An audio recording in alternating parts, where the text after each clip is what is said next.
करने के लिए हमारे को क्या लगता है, नोड जेस लगता है। ओके, और हमने सभी ने एंगुलर का बेसिक तो एक बार देखा हुआ है, तो नोड जेस जो है वो क्या होता है इसके बारे में हम लोग ऑलरेडी बात कर चुके, राइट। लेकिन फिर भी मैं एक बार बता देता हूँ, node JS is the environment. Okay, node JS is an environment. Okay, like आपका जावा में का एनवायरमेंट क्या होता है, Java runtime environment, right. Dot net का क्या होता है, CLR। ऐसे ही नोड जेएस जावा स्क्रिप्ट को रन करने के लिए एक एनवायरमेंट है। प्लीज बोल्ड में नोट्स में लिख लेना, और उसमें विकिपीडिया नोड जेएस क्या है अपने अच्छे से ये बना के रख लेना, क्योंकि it is become one of the good interview questions. Okay, open source है, क्रॉस प्लेटफॉर्म में, बैकएंड टेक्नोलॉजी नहीं, बैकएंड है।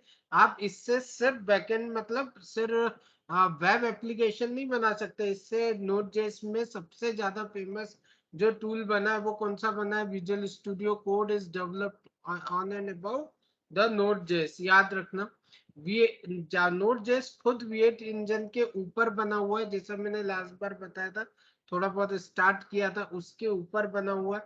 ओके, और जब भी कोई एनवायरनमेंट की बात आती है तो उसकी रिस्पॉन्सिबिलिटी की बात जरूर आती है। तो जावा की अगर रिस्पॉन्सिबिलिटी है, CLR JRE की रिस्पॉन्सिबिलिटी या CLR की रिस्पॉन्सिबिलिटी, कोई भी अगर आपसे पूछता है तो आप क्या बताते हो उसको, जल्दी से। सबसे इंपॉर्टेंट टॉपिक है इसका, जो आपको अगर इंटरव्यू के हिसाब से बोल रहे हो तो रिसोर्स मैनेजमेंट करना, ठीक है ना। अब वो रिसोर्स मैनेजमेंट क्या क्या होता है, जैसे मेरा क्या है, रिसोर्स मैनेजमेंट में आपका CPU utilization, RAM utilization, hard disk utilization मतलब IO मैनेज करना। ओके, नेटवर्क यूटिलाइजेशन मतलब नेटवर्क के ऊपर आप कैसे एक अपना डेटा ट्रांसफर करोगे, ये सारी की सारी। एक कंप्यूटर में होता क्या है, कम्युनिकेशन में नेटवर्क होता है, रैम होता है, हार्ड डिस्क होता है और CPU होता है, और कुछ होता है क्या, और भी मान लो कि डिवाइस हैंडल करना। तो ये जैसे मेरा अपन बोल रहे हैं या वीडियो शेयर कर रहे हैं, ये भी सब रिस्पॉन्सिबिलिटी एट द एंड किसकी होती है, किसी भी रन टाइम एनवायरनमेंट की। तो resource is become the must world whenever you talk about anything, any technology, जावा की बात करो या फिर आप डॉटनेट की बात करो या नोड जेएस की बात करो। और उसके बाद फिर नेटवर्क जरूर बोलो, network handling. Okay, hard disk handling मतलब IO। ओके, रैम, एंड जो आपने बोला जिसका गुड एग्जांपल लिया, गार्बेज कलेक्शन। ओके, वैसे ही यहाँ पे भी गार्बेज कलेक्शन जावा में भी होता है। तो आपका RAM utilization proper, okay, and code को कंपाइल वगैरह करना, ये सभी रिस्पॉन्सिबिलिटी किसकी है, मतलब आप जो कोड लिखते हो उसको मशीन लैंग्वेज में भी रन करना, वो रिस्पॉन्सिबिलिटी किसकी है, नोड जेएस की। नोड जेएस के लिए हमारा क्लास सिर्फ इतना ही हमको याद रखना है। लेकिन नोड जेएस के साथ जब नोड जेएस आया उसके साथ, हाँ विशाल बोलो। नोड जेएस जब आया ना उसके साथ आया था NPM। NPM क्या होता है सर, किसी को आपको पता है Vishal? I think library management NPM के थ्रू हम लोग करते हैं, नोड उसके पैकेज अलावा manager note package management. Equivalent है मेवन। ओके, और कौन सा है सबसे ज्यादा, ग्रेडल। ओके, लेकिन इसका थोड़ा सा और है सर, पैकेज मैनेजमेंट या लाइब्रेरी मैनेजमेंट से ज्यादा जब ये आया ना, एक ये रिपोजिटरी की तरह है। ओके, जहां आपको सर ये नहीं मिलता कि भाई आपको एक जगह पे सारी लाइब्रेरीज मिल जाती है, ये आपको गारंटी देता है कि भाई आपके इसमें कोई है ना स्पाईवेयर नहीं है, इसके अंदर आपका सिक्योरिटी मैनेज होता है। क्योंकि जो भी बंदा अपना डेटा अपनी लाइब्रेरी अपलोड करेगा, वो एक तो पब्लिक लाइब्रेरी है, उसके ऊपर हजारों कमेंट्स आ सकते हैं। एट द सेम टाइम वो साइन करता है कि भाई मैं जो भी कर रहा हूँ वो स्पाईवेयर नहीं है। ये एक इम्पॉर्टेंट एस्पेक्ट है आपके इस लाइब्रेरी का। पहले अगर जब मैं करता था जावा, सबसे पहले मेवन लेके आया था ये थॉट। और जावा में क्या होता था, लाइब्रेरी आप कहीं से भी डाउनलोड कर लो, हु विल ओन दैट कि आपका ये सिक्योर है। क्योंकि जार फाइल को आप या तो पूरा अनकंपाइल करके देखोगे, ऐसा तो होता नहीं है, राइट ना। तो वहां पे बहुत बड़ी प्रॉब्लम थी जिसको दूर किया मेवन ने, कि सभी बंदे क्या करें, अपनी लैब जब मेवन के ऊपर अपलोड करें। और वहां पे हमको वो लोग सिक्योरिटी चेक वगैरह सारे उन मेवन के सर्वर पे लगे होते हैं, वो सारी चीजें स्कैन करते और उसके बाद पब्लिकली अवेलेबल कराते हैं। एक और फायदा है कि जो करंट में उसके बग वगैरह होते हैं वो आपको वहां पे मिल जाते हैं। तो नोड जेस जो आया था वो 2009 में आया, तो उसको तो पता था ये वाली चीज कि भाई कोई और निकालेगा नोड पैकेज मैनेजर, तो एनपीएम तो इससे पहले कि कोई और निकाले उनने खुद ने निकाल दिया, ठीक है ना। और नो एड के साथ इनबिल्ट आता है एनपीएम। तो हमको सबसे पहले क्या करना है, इन दो चीजों को इंस्टॉल करना है अपनी मशीन पे, ठीक है ना। तो मैं यहाँ पे जाऊंगा और यहाँ पे क्या करूंगा, जेस इंस्टॉल करूंगा। एक चीज सिर्फ याद रखना है हमको नोड जेस इंस्टॉल करते टाइम कि हमारे को एटलीस्ट 14 वर्जन चाहिए रिएक्ट का लेटेस्ट लेने के लिए। रिएक्ट पहले क्या होता था ना, रिएक्ट नोड जेस पे जाता हूँ, डाउनलोड कैसे करना है, आप सभी की मशीन पे डाउनलोडेड है क्या? जनरली मैं अभी इंस्टॉल नहीं करूंगा नोड जेस क्योंकि मेरे मल्टीपल प्रोजेक्ट्स चल रहे हैं रिएक्ट की, अभी ऑलरेडी पैरेलल बैच चल रही है, इसलिए मैं नेक्स्ट जो क्रिएट रिएक्ट टैब पे वो भी इंस्टॉल नहीं करने वाला उसका, क्योंकि अपग्रेड वर्जन है तो it should not harm my system. आप लोग लेटेस्ट ले सकते हो, लेटेस्ट ले सकते हो या ये भी ले सकते हो, ओके। 16.7.0 इज एलटीएस और ये करंट है, दोनों में डिफरेंस क्या होता है पता है? अगर किसी ने इंटरव्यू में पूछा तो वर्जन, किसी भी वर्जन को एलटीएस वर्जन तभी बोला जाता है जब वो कुछ टाइम के लिए ओपन सोर्स हो और अच्छे तरह से वो टेस्टेड हो जाए और उसके बाद वो उसको लॉन्ग टर्म सपोर्ट बोलते हैं, ठीक है ना। और लॉन्ग टर्म सपोर्ट के उनके शेड्यूल यहाँ पे अगर आप जाओगे तो यहाँ पे वो पूरे उनने यहाँ पे आपको सपोर्ट दे के रखे हैं, ठीक है ना। अभी ये मेरा मेंटेनेंस फेज में सारी डेट्स वगैरह आपको मिलेंगी, you can read from here, okay, offline. यहाँ पे सारी डेट आपको उनने दे के रखी हुई है कि कब मेरा इसको मैं उनका टारगेट है, ओके, करंट को जब वो कब उसका मेन इसमें लेके आएंगे, एक्टिव कब होगा एलटीएस सपोर्ट, ये सब उनने बता के रखा है। 22/10/2025 को 18 वर्जन हमारा आ जाएगा, ओके। और यहाँ पे अगर मैं देखूं NODE node JS dash dash version, तो मेरे को क्या मिलेगा, नोड, सॉरी नोड जेएस नहीं लिखना था, नोड लिखना था। नोड का वर्जन मेरा क्या है 17.0.1, ओके। अगर मैं npm वर्जन देखूं dash dash version, you can keep version that is okay, उससे कोई फर्क नहीं पड़ेगा। npm वर्जन मेरा क्या है 8.14.0, 17 के साथ ये चल रहा है, ओके। इसका कोई इम्पैक्ट नहीं है क्योंकि मैंने बताया 14 प्लस के ऊपर जो हम करने वाले वो सब कुछ चलने वाला है, ओके।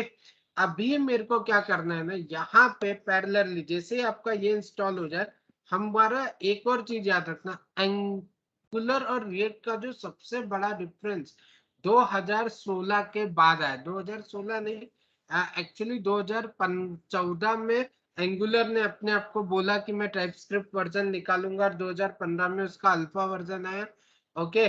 और जब वर्जन आया एग्जैक्ट डेट मेरे को भी, तब एंगुलर ने अपना पहली बार टाइप 2 वर्जन निकाला, even that was in alpha. What they have done is they have always created this as a framework, और जब तब तक एंगुलर 1 और रिएक्ट एक लाइब्रेरी की तरह चलते थे। तो यहाँ पे एक फिर अगेन क्वेश्चन आता है, do you guys know what is difference between framework और library? Library you can include in your project, whether or not you want to include or not, ये decide हमको करना है. Like Lodash is a library, perfect, and हाँ। framework is react is something. Also, yes, Yes, sorry, continue. and framework is something. किस इसको by definition क्या होगा? You build application on it. So library is built on a framework. Okay, very good. तो आपका 100% definition right है, ठीक है। क्या बोल रहा था, हाँ, फ्रेमवर्क हेल्प करता है आपके प्रोजेक्ट को डेवलप करने में, ओके। जबकि library get included in the your project, okay बहुत बड़ा है फ्रेमवर्क। जैसा आपने बताया वो कि प्रोजेक्ट को डेवलप करने के लिए, सपोर्टिंग चीजों के लिए जो भी चीज रखते हैं उसको हम लोग एक फ्रेमवर्क बोलते हैं। ओके जबकि आपकी लाइब्रेरी क्या है कि एक प्रोजेक्ट में छोटे particular single responsibility, generally library की रिस्पॉन्सिबिलिटी सिंगल होती है और वो एक पर्टिकुलर रिस्पॉन्सिबिलिटी के साथ आता है और वही काम करता है। तो 2015 के पहले तक एंगुलर भी लाइब्रेरी था, रिएक्ट भी लाइब्रेरी था, और 2015 के बाद एंगुलर और रिएक्ट में बड़ा डिफरेंस बोलने लगे कि क्या बोलने लगे, angular is a framework, react is a library. लेकिन जब मार्केट में, और एंगुलर और रिएक्ट बहुत ही ज्यादा कॉम्पिटिटर है एक दूसरे के साथ, और जब मार्केट में ये दोनों की कंपटीशन हुई तो रिएक्ट ने अपना खुद का एक फ्रेमवर्क बनाया। ओके और उसने सिर्फ एक स्मॉल एप्लीकेशन में जिसको बोला क्रिएट रिएक्ट ऐप, जो हमको इंस्टॉल करना है अपने इसमें, क्रिएट नाम है dash react dash app. Okay ये हम लोग npm से इंस्टॉल करते हैं। जैसे एंगुलर में हम लोग क्या इंस्टॉल करते हैं @angular CLI, वैसे ही उसने अपनी एक CLI दी। ओके इसको यहाँ से ज्यादा अच्छा npm की साइट पे देखते, ओके वहां पे ज्यादा इंफॉर्मेशन मिलेगी। तो रिएक्ट ने अपना क्या निकाला, क्रिएट रिएक्ट ऐप करके एप्लीकेशन निकाली जो हेल्प करता है आपको स्टार्टअप ऑफ प्रोजेक्ट करने के लिए। इसके अभी वर्जन देखोगे तो अभी करंट वर्जन क्या चल रहा है आपका, 5 वर्जन चल रहा है लेटेस्ट। थोड़ा पुराना होगा तो कुछ फर्क नहीं पड़ता, मेरे पास भी 5 ही वर्जन होगा अभी, ठीक है ना। इसके साथ आप अगर देखो कि ये अभी हमारा कब आया है, 6 ईयर बैक, मतलब 2000 कब आया, एंगुलर कब आया मेरा 15 में, ये कब आया उसके एक साल बाद उन्होंने निकाला। लेकिन क्रिएट रिएक्ट ऐप के बारे में अगर आप देखोगे तो आपको पता चलेगा कि ये it was not that famous in the time of जब ये आपका शुरुआत में आया। ओके अभी ये धीरे धीरे करके ये मेनली फेमस हुआ 2018 के बाद। ओके स्टेबल भी 2018 के बाद आया है। अभी आपको जब मैं ऑन करूँ रन करूंगा तो आपको और भी चीजें उसमें बताऊंगा कि क्यों दोनों में कब कब इसमें क्या जो सीरीज ऑफ इवेंट्स थे जिसके कारण अभी ये बहुत ज्यादा यूज होता है। इसका अभी वीकली डाउनलोड कितना है, 1,38,983, राइट। अब मैं इक्वलेंटली आपको एंगुलर CLI बताऊं क्योंकि हमको आपको सबको ही एंगुलर आता है, इसलिए आप है ना थोड़ा थोड़ा उसके कंपेयर करके नोट्स लिख सकते हो, ठीक है ना अपने इसमें, क्योंकि आप बता सकते हो कि मेरे को दोनों आता है। ओके और फिर दोनों के इसमें कितना डिफरेंस है, मार्केट रिसर्च क्या बोलती है, ये भी आपको बहुत कुछ पता चलेगा। हालांकि इसके डाउनलोड कितने एंगुलर के,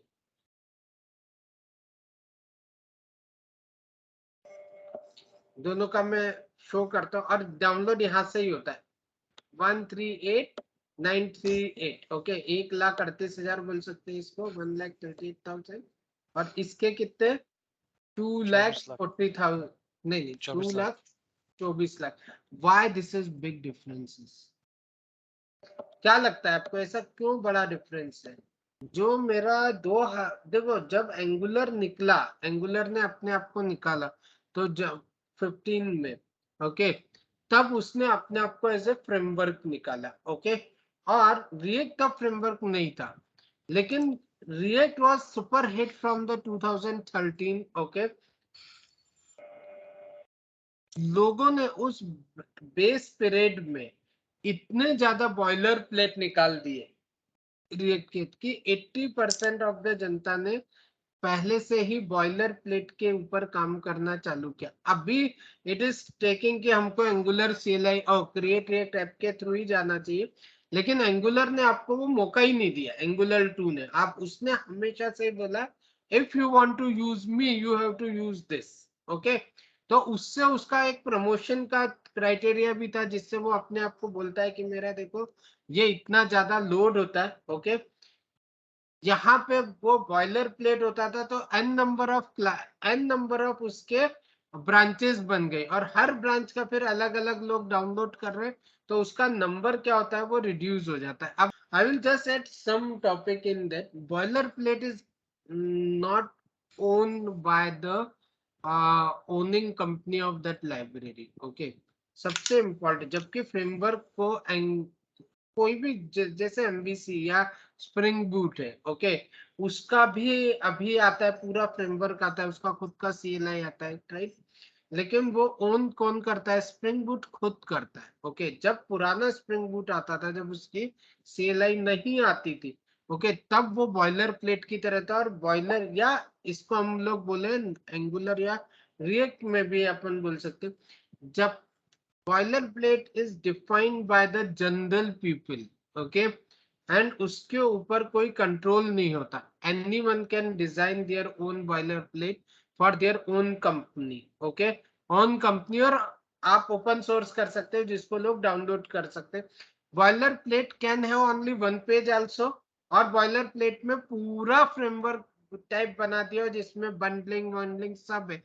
ये कोई लिमिट नहीं कि बॉयलर प्लेट कितना लिमिट तक होगा. बॉयलर प्लेट हो सकता है कि फ्रेमवर्क से 4 स्टेप आगे हो, ओके, लेकिन framework will own by, main difference है कि framework will own by the parent company और some companies, right. Someone will own properly, जबकि boilerplate is own by the general people. ये एक बहुत बड़ा difference, I can say technical difference है, जिसके कारण आप क्या होता है, बॉयलर प्लेट में आपको सपोर्ट मिलना कम रहता है, यहाँ पे आपको सपोर्ट ज्यादा मिलेगा, राइट. आज के टाइम पे जितने भी नए रिएक्ट एप्लीकेशन बनेंगे वो सब CLI के थ्रू ही बनाते हैं, 99% लोग, ओके. जबकि पुराने जमाने में जो हो रहे थे, या जो पुरानी एप्लीकेशन बनी है, वो सब बॉयलर प्लेट के थ्रू है. और majorly I am telling you, majorly कोई भी बंदा स्क्रैच से, कोई भी कंपनी में बंदा स्क्रैच से नहीं बनाता, कहीं ना कहीं से बॉयलर प्लेट से उठाता है. बहुत कम ही लोग होते हैं कि बिल्कुल फर्स्ट पेज हाथ से लिखते हैं. Okay, it is very rare, of the rare chances in, at least in big company. और मैंने जितना भी अपना आज तक का हिस्ट्री देखा, चाहे मैं 3 साल पहले कराता था तब मैं बॉयलर प्लेट के साथ कराता था रिएक्ट क्लास, और आज हम लोग इसके साथ कर रहे हैं, सिर्फ इतना ही डिफरेंस है. लेकिन आज मुझे पता है it is own by whom, किसने ओन किया इसको? Facebook, Meta. फेसबुक. बट ये याद रखना, react is own bye Facebook, ठीक है ना, हमेशा याद रखना. अब मेरे को इसको क्या करना है, मेरे को इसको इंस्टॉल करना है, तो आप पैरेलली इसको इंस्टॉल कर लो. This is the command. लेकिन इसको इंस्टॉल करते टाइम सिर्फ इस कमांड को यूज करने के साथ, एक को मैं अपने इसमें इंस्टॉल नहीं करूंगा, आप सिर्फ इसमें -G और लगा देना. अब ये -G क्या होता है ये भी मैं आपको बता दूं. यही मैंने अभी थोड़े दिन पहले रीइंस्टॉल किया था, इसलिए मैं, लेकिन मैं 2 3 महीने पहले, इसलिए मैं अभी नहीं करूंगा. मेरे इसमें जब क्या था, तो मैं कहाँ होता है ये सारी चीजें बताता हूँ. आप पैरेलली ये कमांड चला लो अपने इसमें, आपको ये लगेगा हमारे इसमें करने में, ठीक है ना. ओके,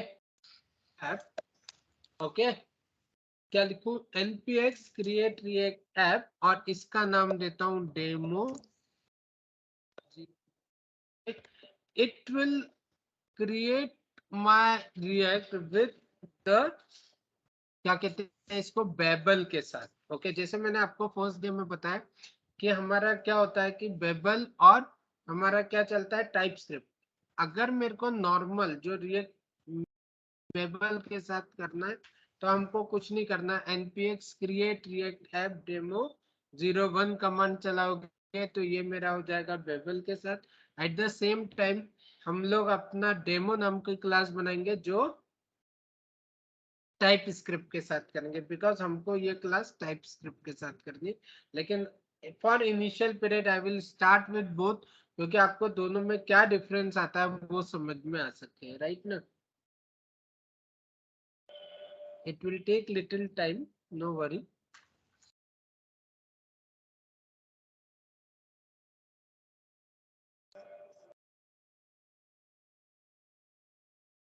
आप कोड सभी कुछ अपने एक ही प्रोजेक्ट में होगा। ओके, जो नोट्स बनाने वही सिर्फ आपको अपने फोल्डर में करने। ओके, कोड हम लोग सब इसी जगह पे करने वाले हैं, इसी प्रोजेक्ट में जो हम लोग टाइपस्क्रिप्ट का बनाएंगे। ये एप्लीकेशन बनने में थोड़ा कई बार टाइम लग जाता है बिकॉज ऑफ नेटवर्क। ओके, आपको भी लग सकता है।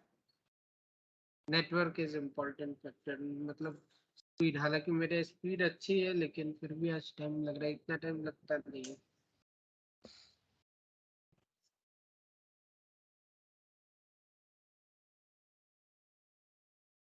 टीएम पे ले आई होप किस तो ये अपना पैरेलली क्रिएट करता रहेगा, तब तक हम लोग इसको डिस्कस करते हैं थोड़ा। Okay, I can open this with Visual Studio। इसमें कलर थीम प्रॉपर्टी पसंद नहीं है इसकी। आप इसको एक्लिप्स में भी ओपन कर सकते हैं। ओके, एक्लिप्स में अगर ओपन करना है तो टाइपस्क्रिप्ट का एक्सटेंशन आता है या जावास्क्रिप्ट का एक्सटेंशन आता है।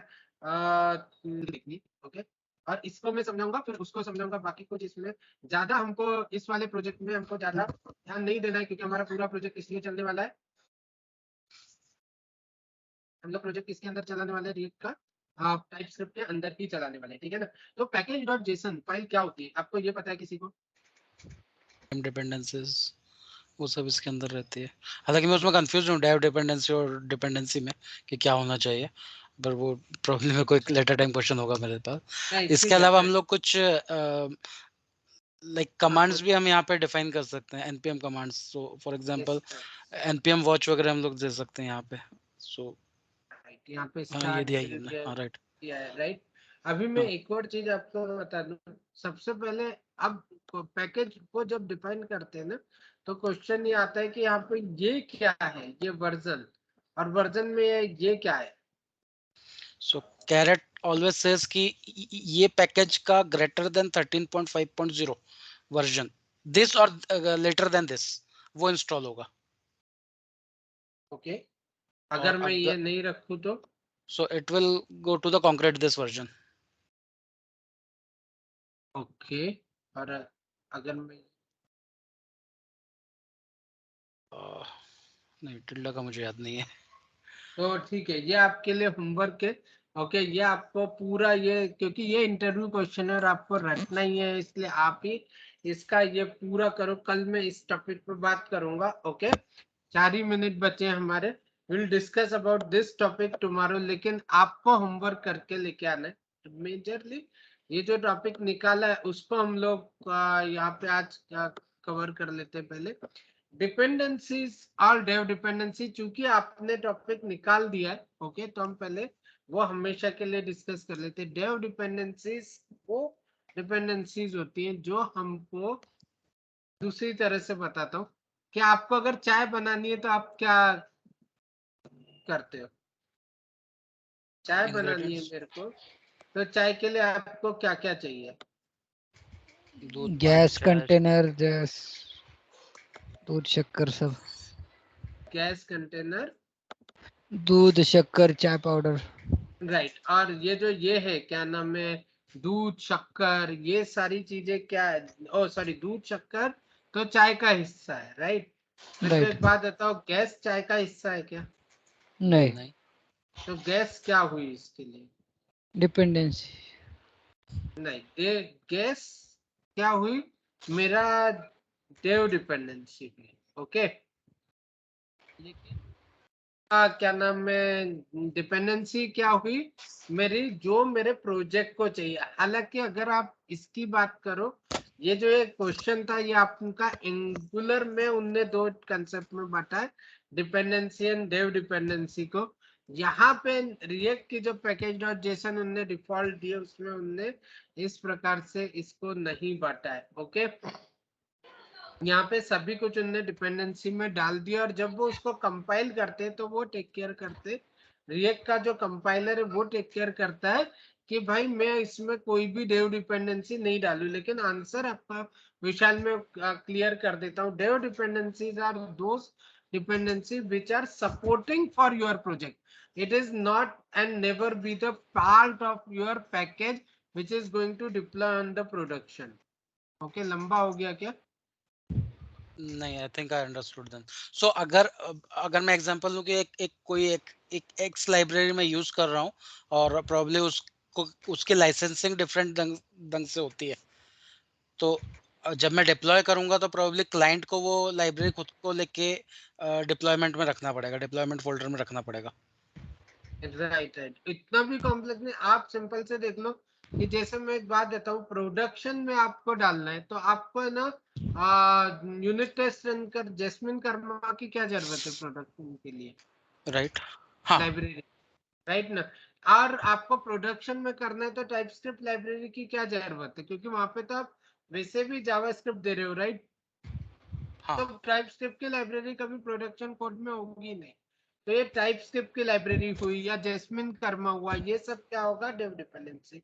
डिपेंडेंसी खुद जो एंगुलर का कोड है वो डिपेंडेंसी है, रिएक्ट का जो कोड है वो डिपेंडेंसी। लेकिन इसको रिएक्ट इस प्रकार से हैंडल नहीं करता। रिएक्ट खुद के सभी चीजें क्या बोलता है कि आई एम डिपेंडेंसी, और मैं जब कंपाइल करता हूँ और बिल्ड करता हूँ तो मैं क्या उसको बता देता हूँ कि भाई ये मतलब मैं उसको अलग खुद कर लेता हूँ।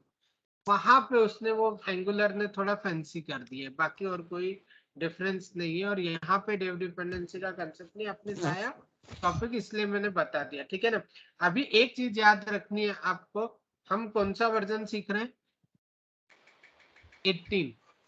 ओके, रिएक्ट का सबसे बड़ा ब्रेकिंग चेंजेस तो नहीं है, रिएक्ट में कभी ब्रेकिंग चेंजेस आते नहीं है, लेकिन रिएक्ट का जो भी हम लोग अभी सीखने वाले उसमें मेजरली बिग चेंज आया 16.8 वर्जन के आगे। ओके, कब आया?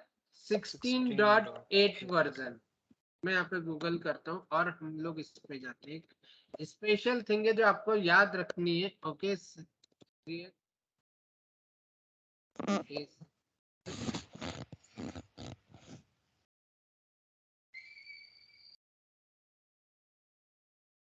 ओके, और अगर मैं यहाँ पे रिएक्ट देखूं,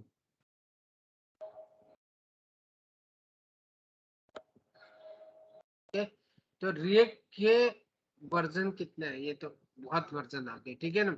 रिएक्ट का अगर आप देखो मेजर वर्जन में यहाँ पे जाता हूँ, नीचे बहुत नीचे जाना पड़ेगा आपको ये दिखाने के लिए, मैं जो दिखाना चाहता हूँ। हाँ, 16.9 नहीं, 16.8 तक जाना है मेरे को यहाँ पे। ओके, अराउंड यहाँ पे मतलब 3 साल पहले। ओके, जो हम लोग आज चीजें सीखने वाले, मतलब आज तो नहीं है, लेकिन है ना कल से जो भी हमारी नेक्स्ट क्लास होगी, हम लोग जो चीजें सीखने वाले वो मेजरली हम लोग है ना इस चीज के आगे का सीखने वाले, जो हमारा कब आया था? 3 साल पहले 16.8। जो भी अभी कोड लोग लिखते हैं वो लिखते हैं with enhancement of the 16.8 version. Okay, जिसको आप बोल सकते हो अराउंड इस टाइम पे आया था 3 से 4 साल पहले।